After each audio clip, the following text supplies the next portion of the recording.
Bonjour à tous, c'est Ulrich de Frandroid. Aujourd'hui, on se retrouve ensemble pour parler du Google Home. J'ai pu le tester pendant plusieurs semaines, alors va-t-il rejoindre le cimetière des technologies oubliées? Voyons ça ensemble.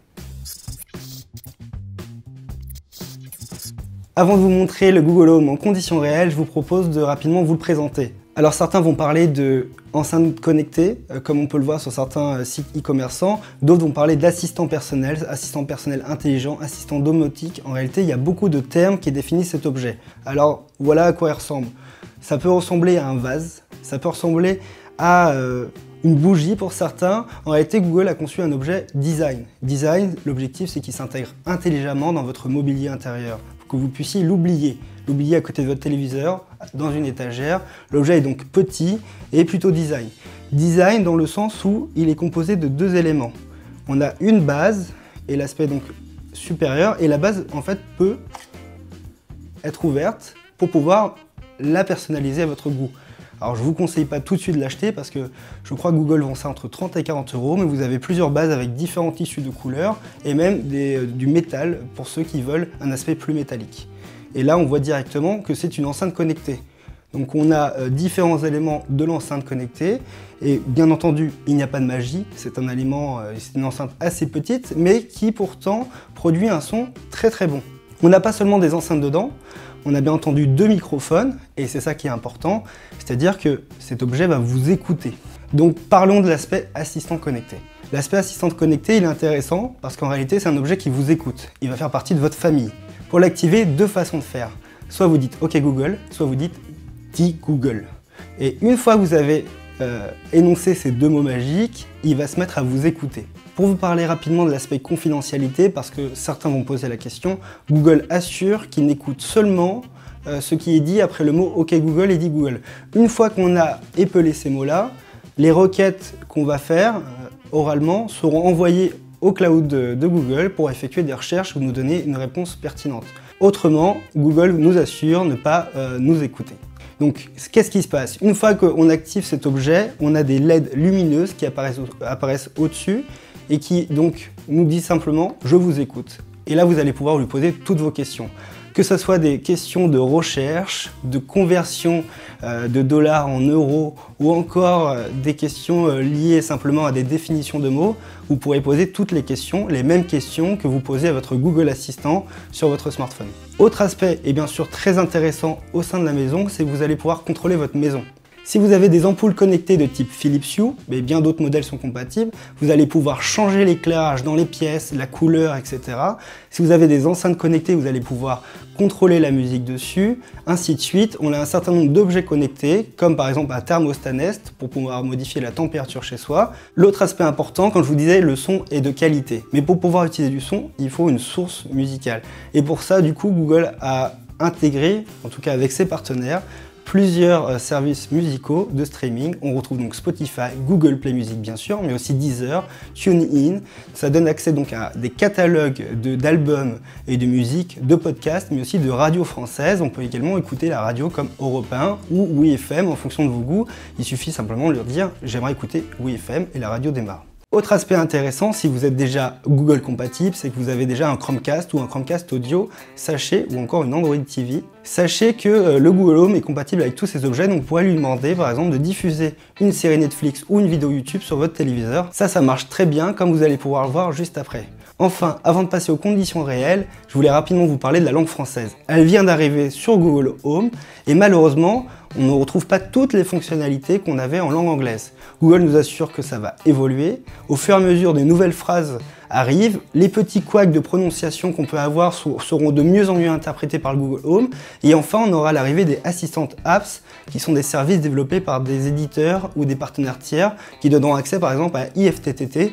Pour ceux les connaisseurs, vous imaginez l'étendue des services disponibles. Et maintenant, place aux conditions réelles avant de vous donner mon verdict. Voici donc le moment que vous attendez tous. On a reproduit au sein des bureaux d'Humanoid un salon avec des ampoules Philips Hue, 3 ampoules et le kit de base pour à peu près 150 €. On a également un Chromecast branché à la télévision qu'on trouve à moins de 30 €. Et on a notre Google Home, donc ici présent. Rapidement, le Google Home a des boutons tactiles au-dessus, des lumières qui s'allument ici. Et on a un petit bouton pour couper à tout moment le micro à l'arrière. Le micro est mis en veille. Voilà. Le micro est de nouveau opérationnel. Pour activer Google Home et le configurer, c'est assez simple. Il suffit de télécharger sur son téléphone Android ou son iPhone une application qui s'appelle Google Home. La configuration du Google Home prend à peu près 5 minutes, voire beaucoup moins. Lorsqu'on a déjà les objets configurés, c'est moins de 1 minute. Et donc, une fois qu'on l'a configuré, c'est parti. Pour l'activer, on a deux choses à dire. Soit on dit « dis » ou « OK ». Donc, « dis Google ». Stop. Les lumières s'activent. Là, il est en train de nous écouter. C'est pour ça que les lumières sont actives. Vous allez pouvoir, donc, il va nous répondre. Désolé, je ne sais pas comment vous aider avec ça, mais mon équipe m'aide à apprendre. Voilà, comme je vous disais, Google va améliorer au fur et à mesure le robot avec des mises à jour qui sont silencieuses et donc mis en place tous les jours, voire toutes les semaines sur Google Home. Donc la première chose qu'on va poser comme question à Google Home, c'est des questions diverses et variées, les mêmes questions que vous posez à Google Assistant sur votre smartphone Android ou à Google Now. Donc, OK Google, combien mesure la tour Eiffel? 300 mètres. Sur des questions simples comme ça, il vous donnera directement la réponse. À l'inverse, lorsque vous avez besoin par exemple d'une définition ou d'une explication plus approfondie, le Google Home ira directement consulter le moteur de recherche de Google en donnant la source de l'information. Par exemple, OK Google, combien de temps prend-on pour cuire un poulet au citron? Ça, ce n'est pas dans mes cordes, mais je suis toujours en train d'apprendre. Par exemple, là, la question était mal posée et il va falloir la reformuler. Ça arrive souvent à Google Home. C'est un exemple, par exemple, des petits couacs qui sera donc plus simple. Je pense que ça va vraiment s'améliorer. Donc, par exemple, là, pour cette question, je pourrais peut-être lui poser « OK Google, combien de temps pour cuire un poulet ?» Le site temps-de-cuisson.info contient l'information suivante. Temps de cuisson du poulet rôti au four, 40 minutes pour 500 grammes. Voilà. Donc comme vous comprenez, Google va directement prendre l'information auprès d'une source d'information. Et là, vous allez par exemple pouvoir rajouter du genre une liste à vos courses directement. Pardon. OK Google, ajoute du poulet à ma liste de courses. OK, j'ai ajouté du poulet à votre liste de courses. Et donc sur votre compte Google, dans Shopping List, vous retrouverez directement tous les objets que vous avez demandé à Google Home de rajouter dans votre liste de courses. Ça, c'est assez pratique. Comme vous avez compris, l'idée est de pouvoir poser des questions à Google en faisant autre chose, en faisant la cuisine, en pliant son linge. L'idée, c'est que le Google Home est toujours à l'écoute et simplifie et apporte du confort à vos questions. Et donc là, les questions sont très diverses. On peut par exemple lui demander comment se rendre à la Défense. OK Google, combien de temps pour se rendre à la Défense? Le trafic est modéré entre votre position actuelle et la Défense. Par conséquent, la durée du trajet est estimée à 47 minutes. Voilà, ça c'est le type de question que vous pouvez déjà poser à votre Google Assistant sur smartphone, mais que vous êtes capable de poser à Google Home. On va maintenant s'intéresser à des choses plus intéressantes qui prennent en compte les différents objets de la maison. On va commencer, si vous voulez, par exemple la musique. C'est une enceinte connectée, c'est quand même comme ça que Google le vend, donc on peut poser des questions pour pouvoir diffuser de la musique. Par exemple, OK Google, j'aimerais écouter de la pop rock. D'accord. C'est-à-dire Voici la playlist Spotify intitulée Pop Rock. Voilà. Donc là, le Wi-Fi est un peu lent. Normalement, c'est beaucoup plus rapide. On a un Wi-Fi partagé avec toute la rédaction. OK Google, baisse le son. OK Google, stop. Donc là, le contexte, Google Home le comprend très bien. C'est pour ça qu'on parle quand même d'intelligence artificielle, même si on est très loin d'une intelligence, vous avez bien compris. Mais on peut par exemple lui dire de changer le morceau, de changer la playlist, sans devoir à chaque fois repréciser. C'est le cas par exemple si je lui dis « OK Google, peux-tu diffuser... » Je recommence. Stop. Je n'ai pas encore appris à tutoyer. OK Google, peux-tu diffuser de la musique classique sur Salle à manger?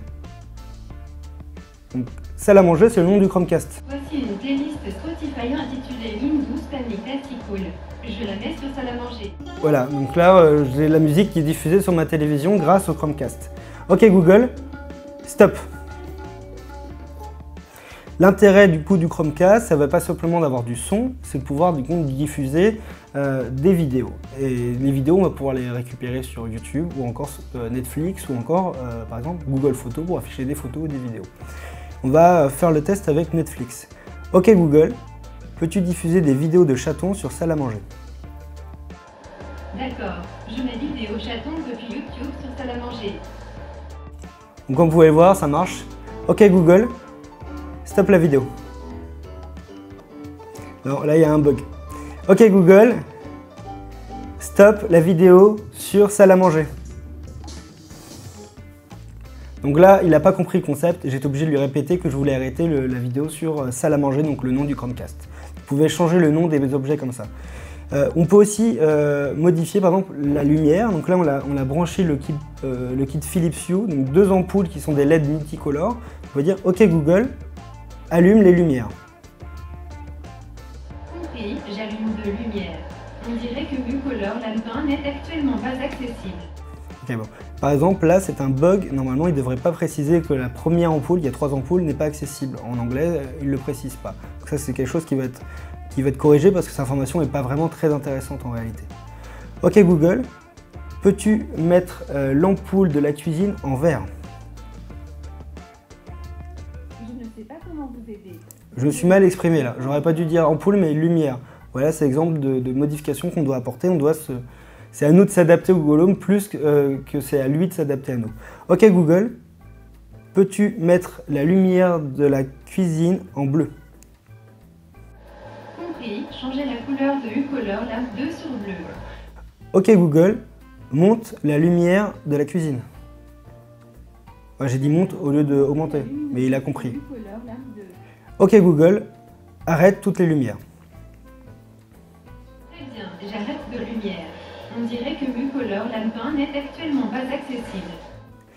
2 dernières choses pour vous montrer, pour vous faire des démos. Le matin, quand je me lève, j'ai l'habitude d'avoir des actions précises. Vous pouvez lui demander de vous réveiller, de mettre une minuterie, mais moi, ce que j'aime bien, c'est OK Google,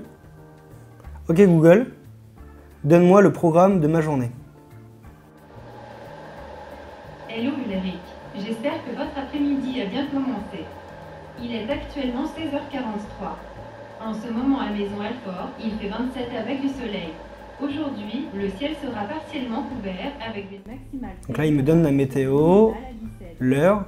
Passez une bonne journée. Voici les dernières actualités. Selon France Info, le flash aujourd'hui. France Info, l'info. OK Google, stop. Et donc ça, c'est quelque chose que vous allez programmer. Par exemple, le programme de la journée, vous allez pouvoir lui dire « j'ai envie de la météo, j'aimerais bien que tu me donnes aussi le prochain événement de mon agenda ». Là, il ne l'a pas donné parce qu'il est branché à mon agenda personnel que je n'utilise pas. Et il va vous donner la météo et vous allez aussi pouvoir régler la source d'information que vous voulez. Si vous écoutez RTL, France Info, France Inter ou encore Europe 1, etc., vous allez pouvoir modifier au sein de l'application ce que vous préférez. Après plus de 2 semaines de test, ce que je peux vous dire concernant Google Home, c'est que malheureusement en français, il n'est pas aussi complet qu'en anglais. On a par exemple les assistants apps qui ne sont pas compatibles pour le moment avec la langue française. Ce sont des applications et des programmes qui ont été développés par des éditeurs, des développeurs tiers. Et on a plus d'une centaine. On retrouve non plus la compatibilité avec IFTTT, qui est quelque chose qui était très demandé par les technophiles.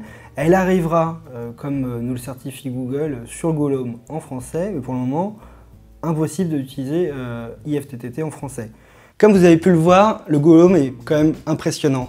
Il entend et comprend très bien ce qu'on lui demande. Il est compatible avec un maximum de produits. On aimerait en avoir bien plus, mais c'est quand même déjà très impressionnant pour une première version. Comme je dis souvent, Google Assistant vient d'arriver en français. C'est comme un enfant, on est un peu un nouveau-né. Il va apprendre de mois en mois, d'année en année. Et Google nous assure que cette intelligence artificielle va vraiment s'améliorer. Alors, à qui s'adresse le Google Home? C'est simple, je vais vous donner un certain nombre de critères et si vous n'êtes pas dans ces critères, malheureusement, passez votre chemin. Si vous utilisez les services Google, bon point. Si vous êtes un passionné de nouvelles technologies, c'est également un autre bon point. Et enfin, si vous voulez connecter votre maison ou que vous l'avez déjà connectée, c'est également un bon point. Malheureusement, pour les autres, passez votre chemin. Pour 150 €, ça reste encore un gadget un peu trop onéreux. Personnellement, j'utilise le Google Home depuis plusieurs mois, en anglais, en québécois, puis en français. Et j'ai vraiment intégré l'utilisation de cette enceinte connectée à mon quotidien. Au début, je lui posais énormément de questions. Maintenant, c'est des questions beaucoup plus pratiques qui sont rentrées dans ma routine quotidienne. Par exemple, régler une minuterie, écouter la radio, changer la musique ou encore changer par exemple l'éclairage d'une pièce, ce sont des actions, 4-5 actions par jour que je vais demander quotidiennement à mon Google Home. Et c'est quand même vachement pratique, c'est vraiment beaucoup plus de confort au quotidien. Merci encore d'avoir suivi cette vidéo, j'espère qu'elle vous a plu. N'hésitez pas à commenter cette vidéo pour poser votre question sur le produit, j'y répondrai, ou encore donner votre avis si vous avez acheté le Google Home. C'est tout pour moi, à bientôt.